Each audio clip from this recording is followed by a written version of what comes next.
शक्तीपीठ महामार्गाचं समर्थन करता करता आमदार राजेश क्षीरसागर एवढे वाहवत गेले आणि नेमकं आपण काय बोलतोय काय नाही याचंही भान त्यांना राहिलेलं नाही.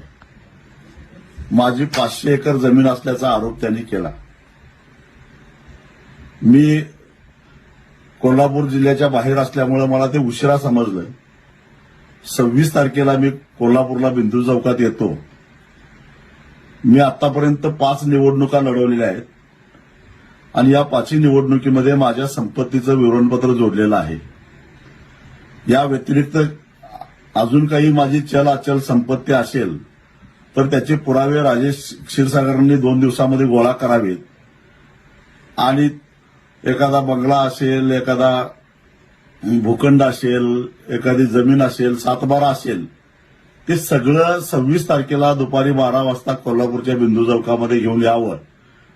मी येताना बक्षीसपत्र घेऊन येतो आणि त्याचे गट नंबर किंवा सर्वे नंबर टाकून राजेश क्षीरसागर यांनाच ते बक्षीस देऊन टाकतो. माझं आव्हान त्यांनी हे स्वीकारावं. मी बरोबर 12 वाजता 26 तारखेला 26 जुलैला कोल्हापूरच्या बिंदू चौकामध्ये येणार आहे आणि हे जर का त्यांना दाखवता आलं नाही तर राजेश क्षीरसागर यांनी आपली संपत्ती मला नको पण करवीर निवासिनी महालक्ष्मी अंबाबाईला दान करावी.